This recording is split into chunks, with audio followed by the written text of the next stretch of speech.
we were in Florence at a museum, and they had John the Baptist's finger. Jeez, who wants to see it? So it's a bone, Right. and it's tradition would hold Right. that this was Saint John the Baptist. How can they prove that? You know, I mean, I don't know that you can prove it's it or all don't on prove faith, it. I guess, at It's that all point. handed down, but literally.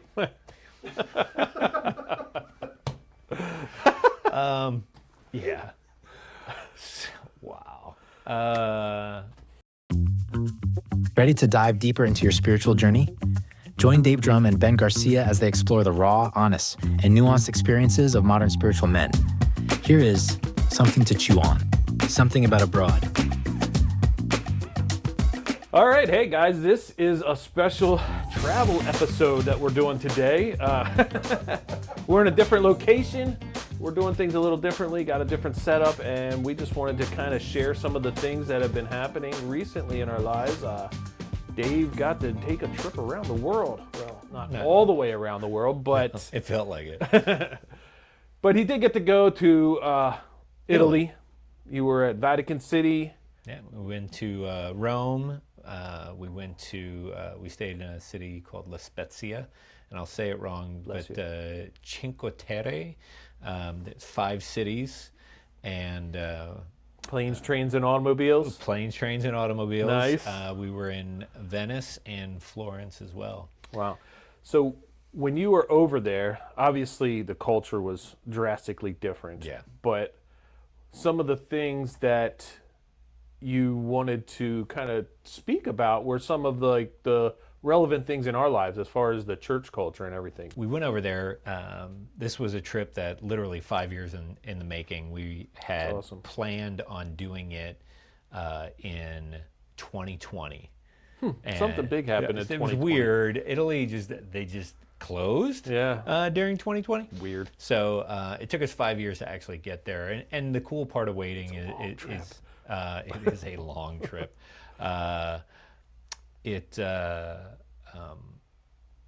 We were able to do stuff that I don't know that we would have gotten around to doing 5 years ago, and it was cool. But the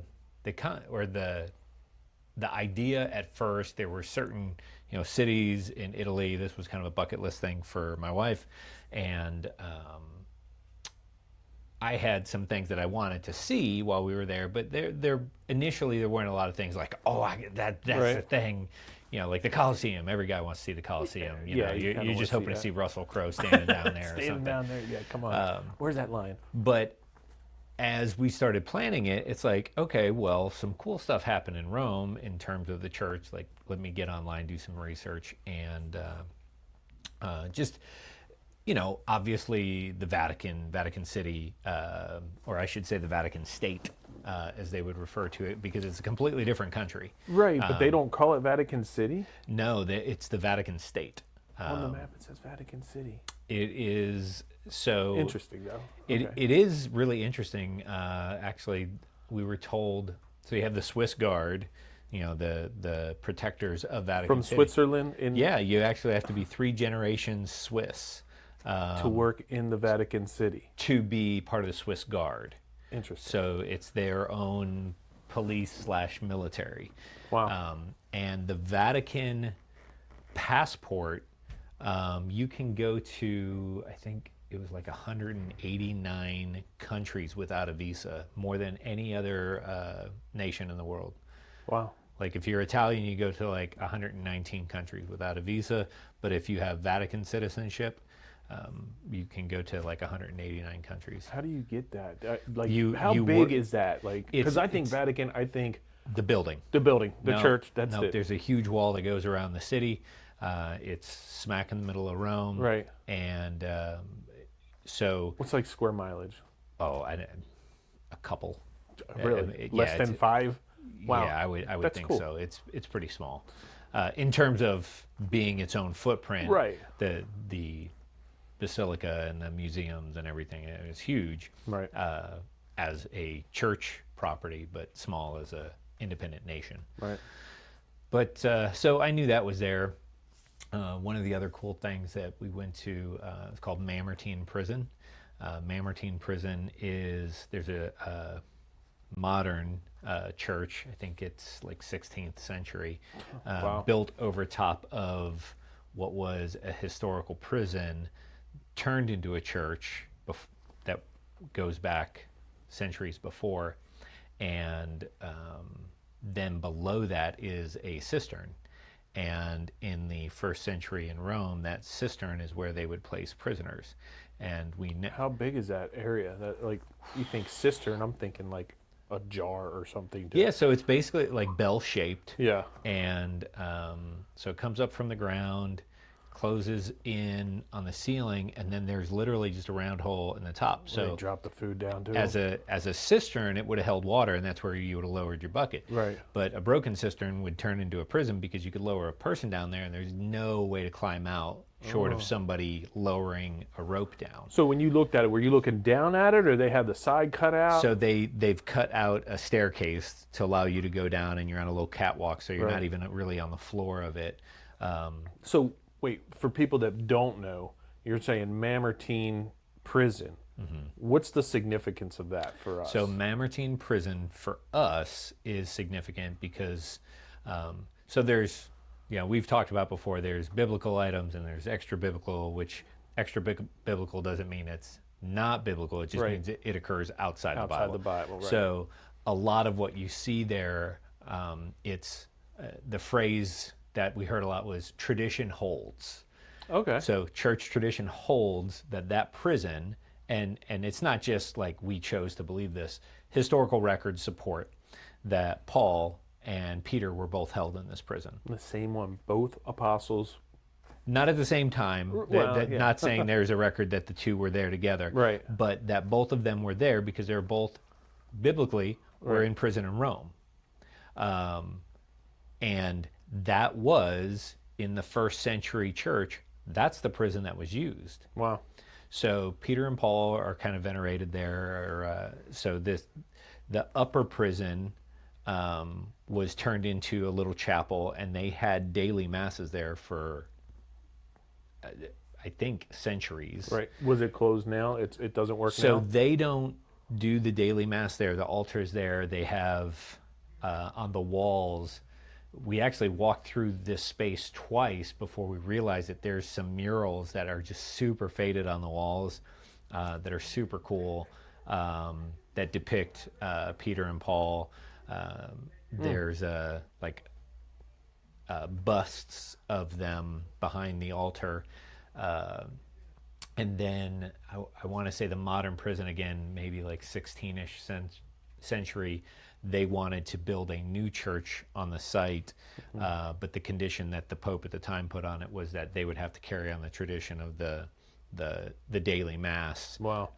In memory of Peter and Paul. So that area was, for all intents and purposes, was just a tourist area. There was nothing like church mass wasn't happening there. There was no service happening, right. but the modern church, we sat there. There's an altar. I mean, it's a How far functioning- away is that from that cistern area? It's directly above it. Really? Yeah. How far down? 20 feet? 30 feet? Yeah, 20, 30 feet. Oh, okay. So it's just kind of, you have the cistern. Dark and kinda smelly? under- Was it? Yeah, a little musty. Yeah. I mean, it's not like actively damp down there now. Okay. So that was neat. And there's a little museum there as well. Some of the artifacts that they had pulled out of there, none directly linking to Peter or Paul, but Right. just artifacts that were, It's funny that we're like, Peter and Paul were there. I wonder how many other people were in that prison over the years. You know, I'm sure. hundreds, thousands of people were in there. Yeah, so I'm sure. And in proximity, it's very near what they call the Roman Forum, which is, when you look at pictures of the Roman Forum, it's literally just like temples and temples and temples, ruins. But it was like the center of Rome at the time, when you're talking. So are ancient those Rome. like the old temples, pre-Christianity temples? Yeah, they would have existed during early Christianity as well. And Yeah. then there's also some early churches in there as well. Very cool. So So all that stuff is and literally it's within- thousands of years old. yeah, within eyesight of the Colosseum. Right. So that was one of the neat things about Rome in general is you're walking down the street, there's a bus stop, there's 3,000-year-old ruins, like just Right. random. And we had heard on the news while we were there, they're doing a subway expansion in Rome, and it's something like 5 years behind schedule, with really no projected finish date, Because of the ruins. because every time they dig, they find something. Right. And it's like, oh, well, clear everybody out. We got to figure out what this thing is, and Wow. they dig. So there's a density of history in Rome Yeah. that spans just centuries. Yeah. And some of it is just so well preserved, and other things, it's just like you're looking at a pile of rubble, and they're like, "This was a temple to so and so," and it's like, but was it? Right. Are we sure about that? And so it was interesting. Part of the reason why you can picture the Colosseum where it's kind of half fallen down in some Right. areas. Part of the reason why a lot of those old things are falling down is they were cannibalized to build new things. Yeah. So literally they had one builder that took 2,500 cartloads of stone away from the Colosseum Wow. to build on other projects. I bet you there's a lot of people that don't understand that. You know, So like, it's like- they talk about. Yeah, it's just cheaper to take it from right here to move it over there. Right, So then some go- of the stuff was intentionally broken down. Mm-hmm. So then you have the Pantheon, which I've been there. The one in Nashville. oh, so very similar. But the Pantheon is just totally preserved, but it's like 2,000 years old. Right.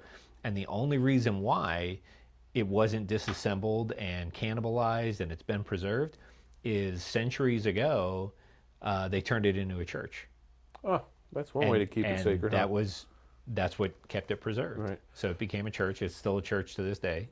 That's pretty cool. So, Rome, Vatican City, super cool. Would you say that was like the highlight of the trip? For me, I think that was the place I liked the most. La Spezia was cool because it's not nearly as crowded. But for me, That's odd for you to say that, the extrovert that you are. Like, well, I always say, I don't need this much room, but I kind of want this much room, and there you get about this much room.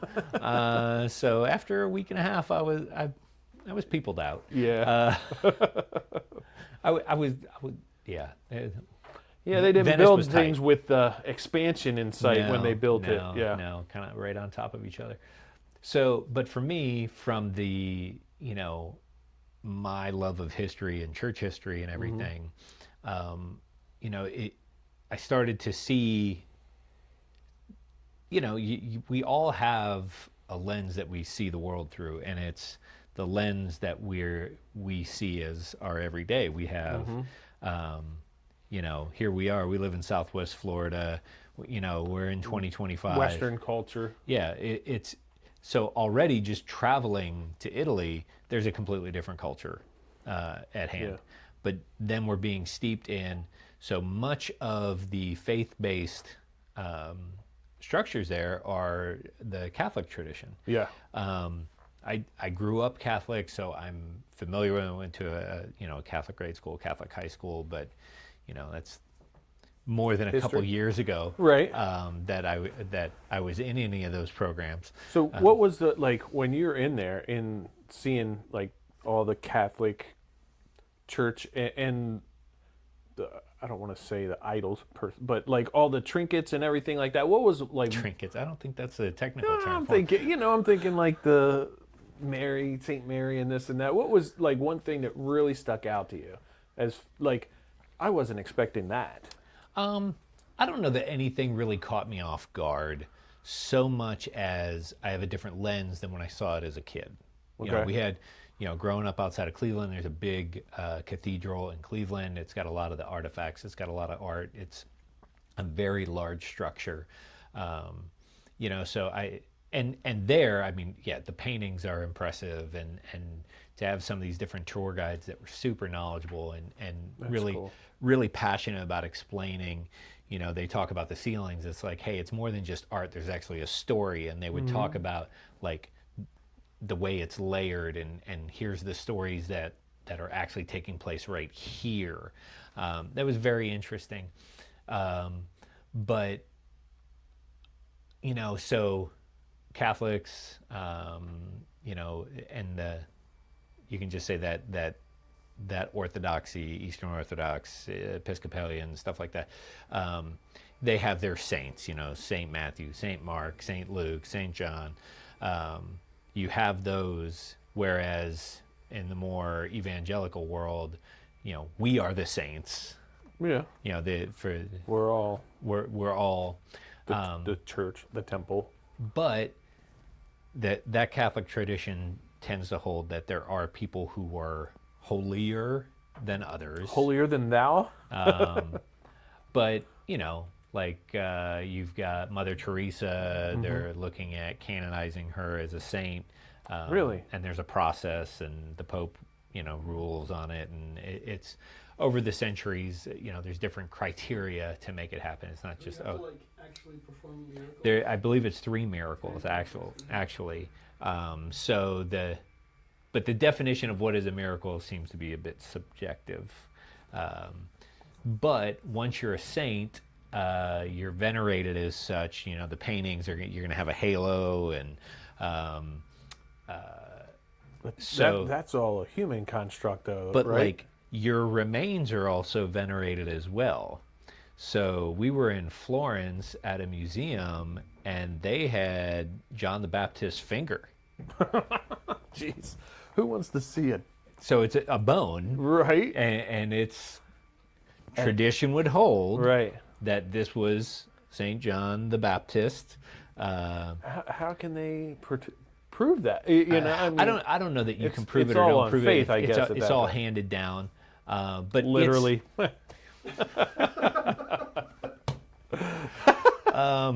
yeah. Wow. Well, so then you got Venice. So Venice, it is all canals and everything. Right. It's basically built in a marsh. Right. And they built we know it a little up something about that. in a marsh. Yeah, living in a swamp. There they call it a marsh. Right. And they build it up to basically protect themselves from pirates and raiders and stuff like that. Land-based threats. So they're out on this island.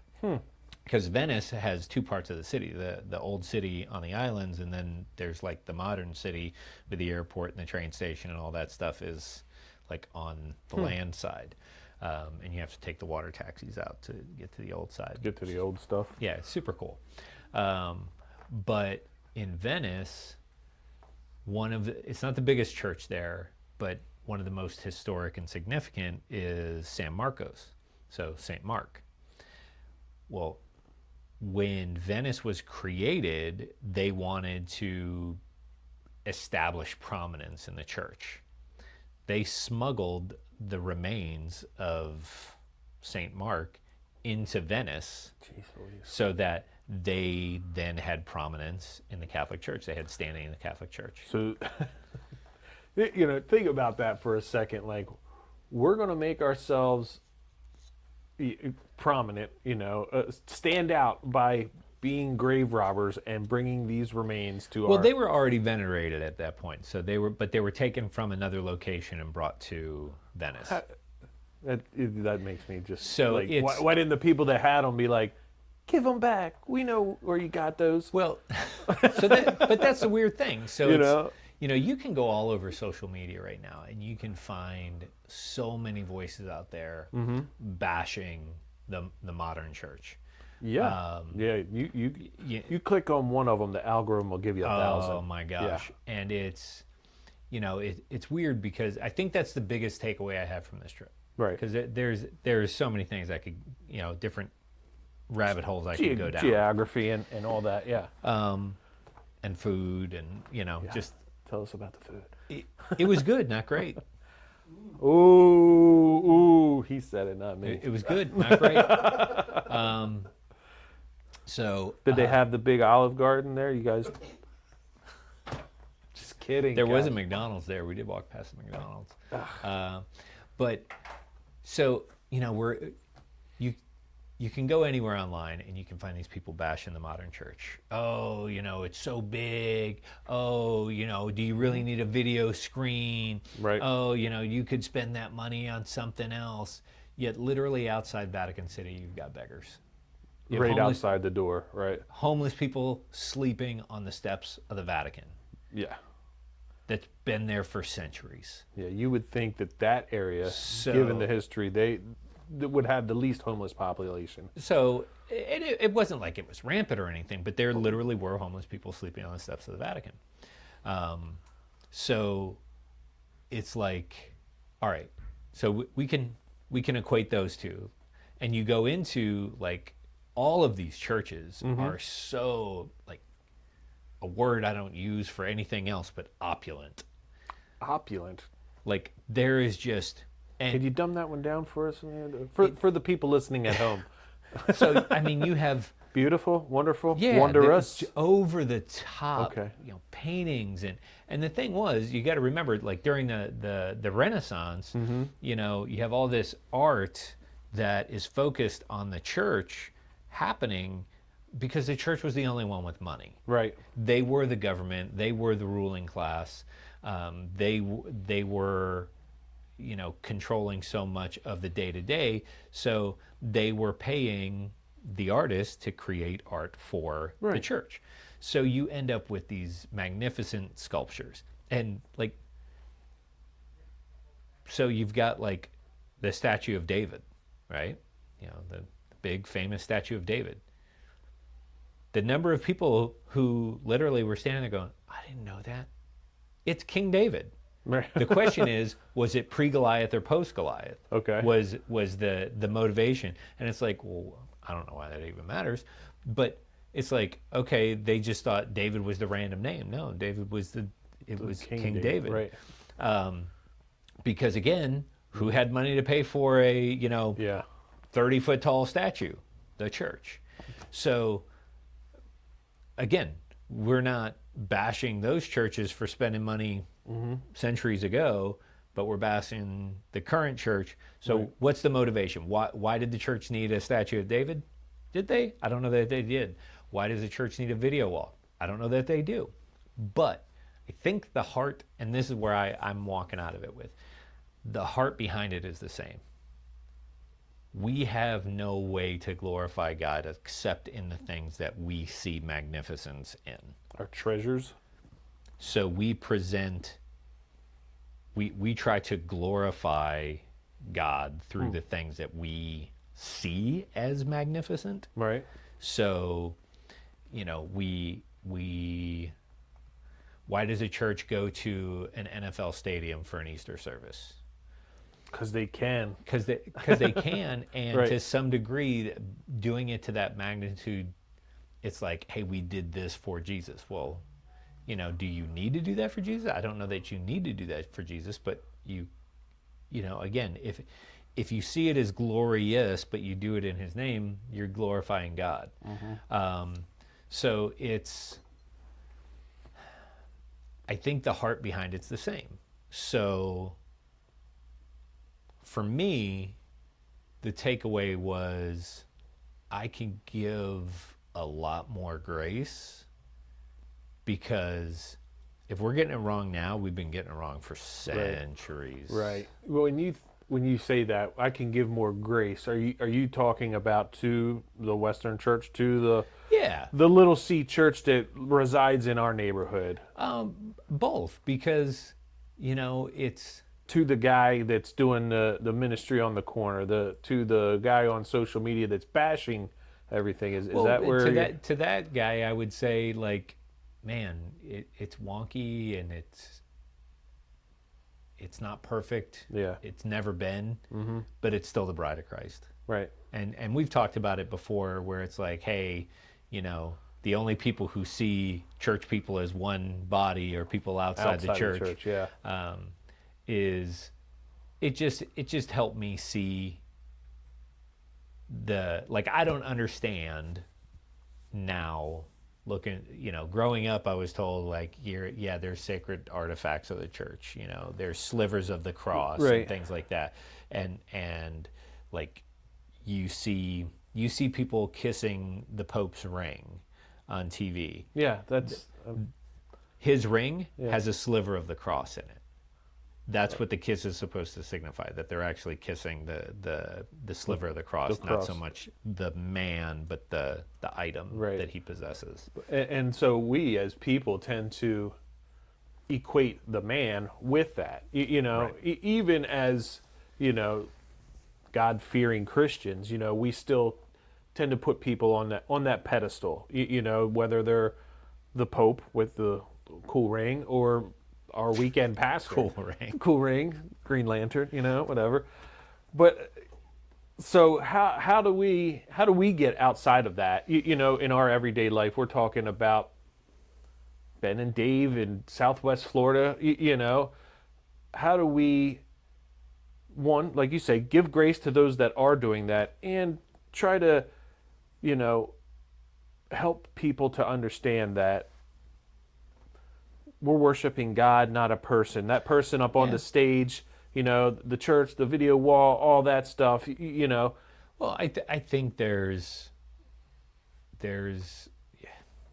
so many layers to it, because what human history tells us is we've gotten it wrong. we've gotten it wrong from the get-go.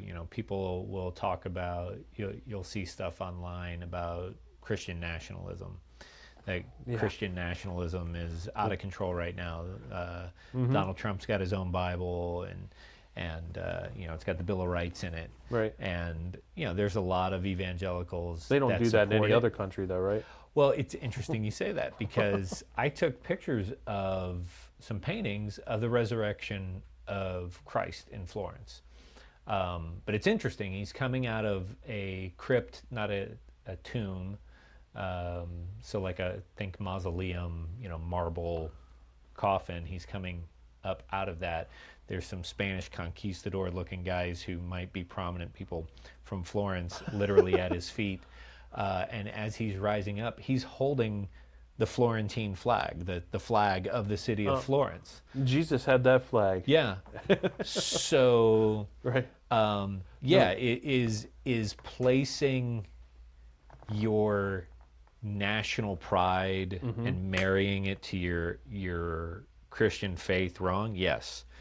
And we've been getting it wrong for centuries. So we're not the first people to screw it up. Right. And that's where I think we have to give grace, because it's easy to look through your own lens at your own culture, at your own time, and be like, oh, we're worse than ever. Right.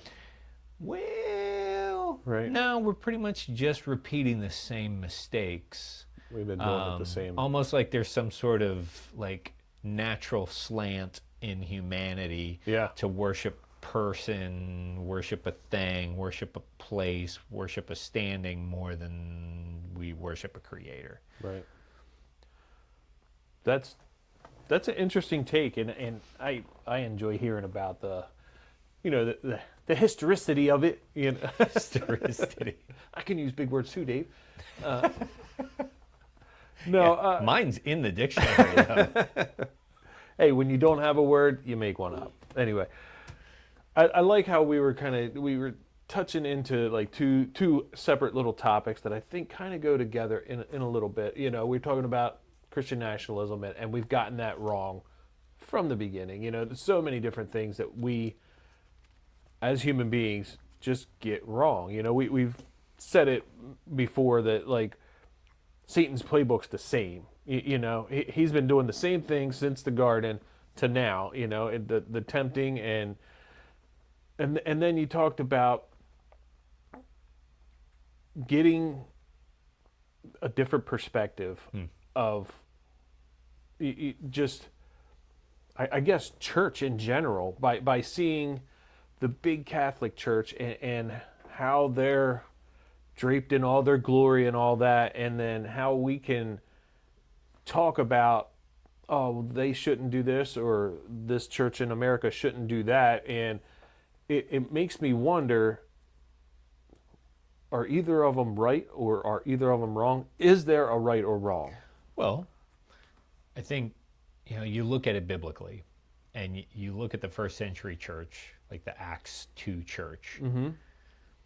There's no liturgical playbook. There's no manual in there, like see Appendix C, where it's going to give you the step by step, minute this to minute that, do Yeah, this. but what they do kind of talk about is, they came together, they sold all their stuff for the benefit of the church, right?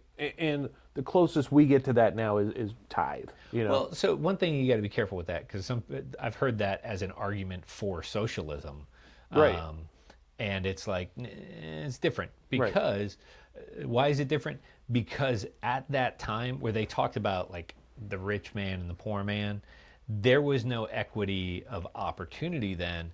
And there was also like, we live in a day and age that's historically a very small time frame where wealth is basically infinite. Yeah. In biblical times, Right. if one person was very wealthy, That meant other people were not. all the people around him were not. Right. So that type of community, if you had poor and you had rich, the only way to balance that was through the equitable distribution of what it took to survive. That's a topic we want to get into on another podcast, because that comes from a book that we both read that we want to talk about. So let's put a little pin in that one right there before we get too far down that rabbit hole. On the know. road map. So talked about Rome, talked a little bit about Florence. Well, hang on. Let me go back to the are they doing it right, or should they do it a different way? So the Bible never says how to do church. Church evolved, regardless of denomination. It evolved to where it's at now. So are we doing it right? I don't know that we're doing it wrong, because there's also no list of things you shouldn't do. Right. It's to welcome the outsider. It's to welcome the downtrodden. It's to be, everybody hates the word right now, inclusive of people who aren't like you. And to ultimately, Jesus says, people are going to know you follow me by the way you love each other. By the way you love each other, yeah. Not by what type of songs you play in your worship set. Right. And we've talked about it, where worship is not just music. That's a way to worship. Right. You can worship. When we went to the Dominican Republic and we built a house, there's no doubt in my mind, the day we got caught in the rain, and we're still going at it, building a house in the rain. Yeah, that was straight worship. Yeah, we were doing that for a larger purpose outside of ourselves. So, I agree with 90% of that. What I think, and this is me, and I literally just was reading this week in John, and when we say we're Christians, that means we are Christ-like. We want to live like Jesus does. Jesus did a lot of cool stuff, and I'm not unwithering anybody's hand. Maybe I could. I don't know. Maybe my faith is little. But the one thing he did, the one example I can think of that Jesus did that I know I get wrong, and I'm curious how you saw that on the other side of the pond, was washing the disciples' feet. He says, He took off his outer garment. He got down on his hands and knees and washed their feet and dried it with a towel around him. In my head, this dude's buck naked down there drying their feet off. Lowered himself down to that of a servant, right? The lowest that he could be. And then he said, afterwards, he got back at the table, do this. Love them. Wash each other's feet. Love them. And we can get into metaphorically, literally, whatever that looks like, but that's like the one example that he gave me, Ben, that I can live out. And you had said something about, there's homeless people on the steps of the Vatican, and this is like the big C church in my mind, when you think of Rome, you think But it's not. Let's talk about it. It's so, okay, so first off, the calling it the Big C Church. In the Catholic tradition, that's the home office. Right. So I guess the Big C Church is the full body of Christ. Correct. Yeah. So that's the biggest. That's why I said it's That's not. the biggest of the little C church. Um, In that I don't know. I mean, it in was Catholicism, interesting. I would say. In Catholicism, yeah. Right. That's the biggest. And it's not necessarily the largest church in the world. You know, Eastern Orthodox, they have huge church. Well, Church is. And I would say of services actually performed, there's some evangelical facilities out there that are bigger than St. Peter's Square. Yeah. But I don't know that it was ever supposed to be big. I don't know that it was ever supposed to stay small. Because it doesn't say. I think a lot of that stuff comes down to preference. And we've talked about it before. You have your primary issues of salvation. Yeah. And nearly everything else is a secondary issue, and if not, even tertiary or beyond. Right. So the washing of the feet, and it's interesting because when I was in school, Teacher made you wash your feet. Well, no, it was. There is for Pentecostals and some Pentecostals that the washing of the feet is held at as high as or even higher than the Eucharist of communion. And it's like I'm not seeing that. And they go back to the text to say, do this. Do this. Yeah. Now he says that with communion as well. He says, Yeah. do this in remembrance of me. Yeah.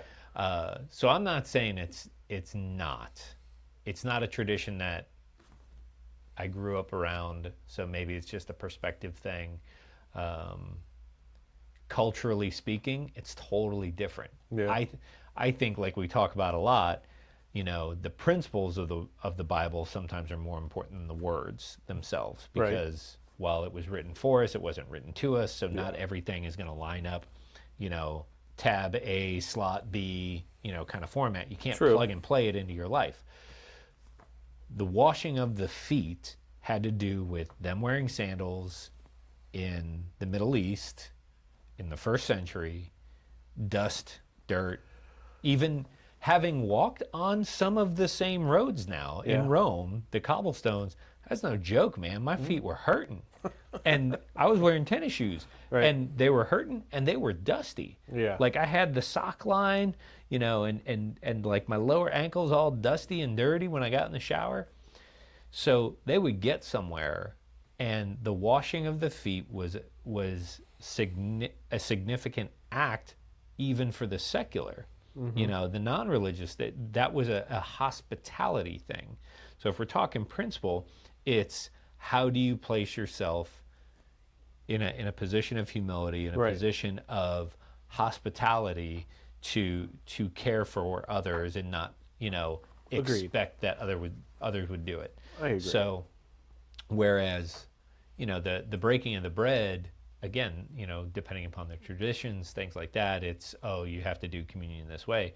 But you look at the first century church, and it's really more about the communal meal coming together. And Paul even correcting, like, hey, some of you guys are eating before you get here. Yeah. Some of you guys are drunk. You need to eat before you get here because you're eating everybody else's grub. Yeah. So there's correction on how you're going to have this communal meal. So does that mean church should look like a potluck? And I mean, I'm not opposed. I'm down for potluck.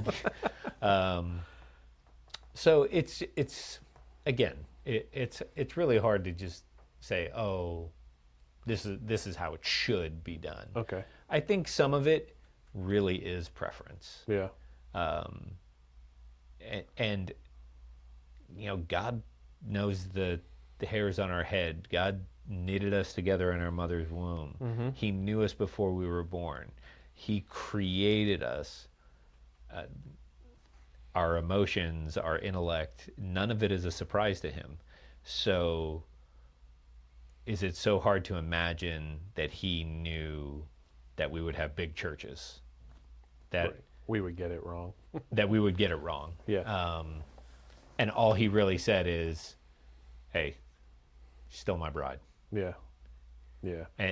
And so to me, the takeaway, again, I said, to give grace, it's really, I can say it that way, or I can say, like, I just need to remember it's his bride. Yeah. So If I came to your house and I bashed your wife, what are the chances you would ever invite me back? right. Yet, Yeah. how many of these conversations happen where you're like, oh, those guys? Right. Yeah. No, and we are all the same. So getting back to Italy and your trip, is there anything else that really stuck out to you that you wanted to share? I don't think you can overstate the importance of time spent with your bride. Nice. Doing something. Right, because it was just somewhere else. you It was and just Christy. the two of us. Yeah, that's And just the travel, and it was interesting because we caught ourselves chuckling a couple of times. The number of, like, whether they were married or they were just a couple, on the romantic Italian Riviera. having absolute meltdowns, knockdown, drag out fights, planes, trains, and automobiles, people just bickering. All right. And it's like, if your relationship is dysfunctional at home, when you go on vacation, it'll Yeah. be dysfunctional somewhere else. Wherever you go, you're still there. Yeah. So yeah, that's the takeaway. Work on the relationship, and the vacation will be better. And then go places Yeah. and see cool things, and try to look at it through somebody else's eyes. Yeah. Try to get into that, the locals, Yeah, so to speak. take these off and see what the rest of the world looks like through somebody else's That wouldn't be eyes. very good for me. I hear you. Cool, man. So I guess that's our something to chew on is enjoy life. You have your significant other. Treat them most of all like Jesus would, right? They are your bride, right?